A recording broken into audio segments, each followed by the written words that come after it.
Hi, I'm Scott Flowers with Cloud Ninjas. Today we're here to continue our series on the Dell PowerEdge R940xa server. In this video we're going to specifically focus on network cards. Let's get going.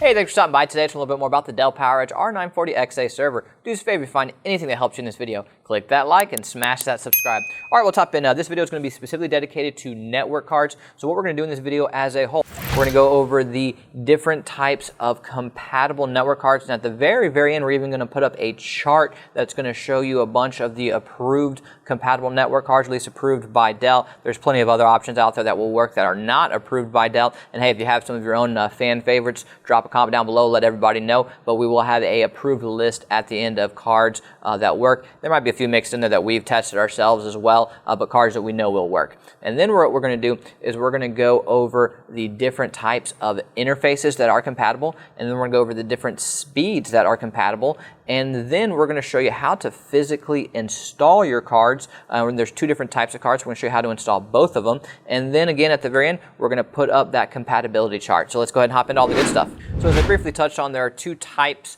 of network cards as a whole. So you have from Dell what is called a network daughter card.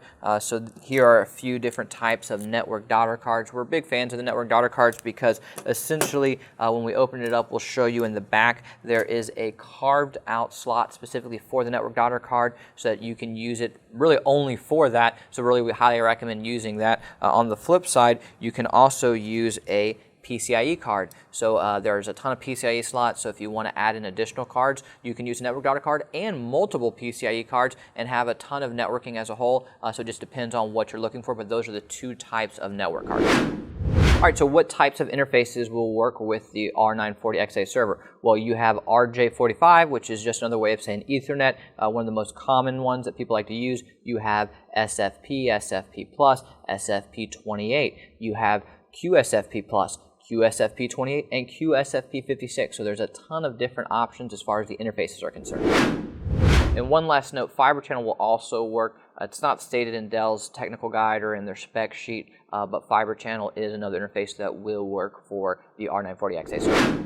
All right, so what about the different speeds? Well, you can use 1 gigabit, 10 gigabit, 25, 40, or all the way up to 100. Yes, you can put in 100 gigabit cards, and if you're using Fiber Channel, you can use 8, 16, or 32. So those are going to be your different options as a whole on the speeds. All right, so now what we're going to do is we are going to show you how to install both the PCIe and the network daughter card. But before we do, I'm going to grab my ESD Gear and be right back. All right, have my ESD Gear on. We're safe to work on the machine and handle the parts. So I went ahead and laid out both types, the network daughter card and the PCIe. We're going to be installing both of them, but I wanted to lay them side by side for you to see them. So we'll go ahead and toss these to the side, and then we're just going to pop our latch and lift our top just like any server you've ever been in before. All right, so to start, you're going to unscrew these two blue screws with a regular old Phillips head screwdriver. So one thing you'll also notice is that I'm using a manual screwdriver. I'm a big fan of the manual screwdrivers as opposed to the electric or the automatic. The electric ones, while they're very handy, tend to strip the screws a little bit more.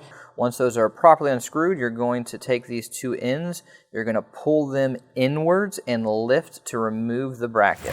Now you're going to take this cover off by pushing these two levers inward and just lift straight up, set that to the side. All right, next thing we're going to do is move these cables to the side. Just take the cables out from under the hooks and we're going to set them to the side for now. Now you're going to remove the air baffle. Essentially, you're just going to use both sides. You're going to press outward and lift straight up. So yes, press outward and just lift straight up. Very easy. All right, you can see the 4 heat sinks on top of the CPUs. The next step we're going to do is remove these 2 risers.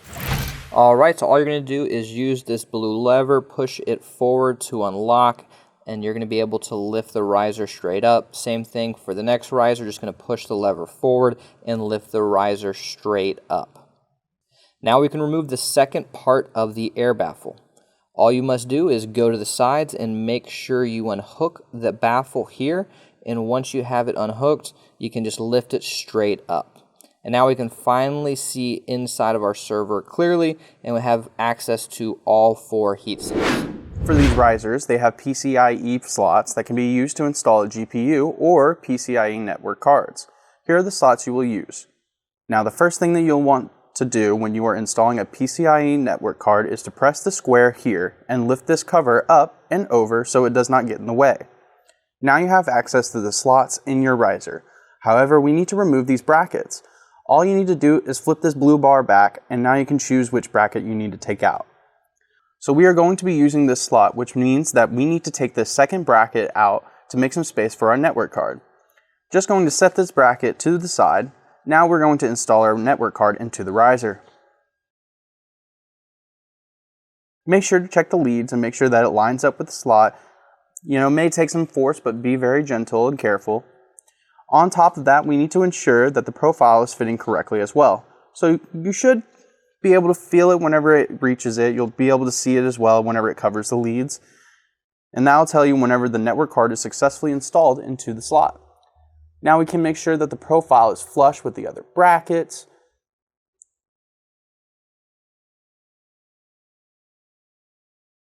So now we can secure the brackets by folding the blue bar back down, and we can put this cover back in place. You should see this black square come back into its original position. Just double check to make sure everything is secure, and once you've done that, you can slide the riser to its original place. So next up, we're going to show you how to install a network daughter card. So I got my network daughter card, as you can see. You want to make sure that this lead is matching up to the slot. And we have these screws that will need a Phillips head to secure the daughter card to the motherboard. So go ahead, line this up, push this down with these two blue dots here. You'll know it's secure once you hear a click. Now you're going to take your screwdriver and screw in these blue screws.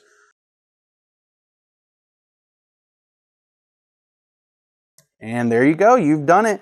You've successfully installed your network card via PCIe and your network daughter card. Hey, do us a favor, click that like and smash the subscribe. And if you're looking for any custom built Asus, ASRock, Supermicro, HPE, Dell, we have tons of servers that are new or refurbished. Just go ahead and give us a call or email us at sales@cloudninjas.com. That's sales@cloudninjas.com. Anyways, thanks for stopping by, guys.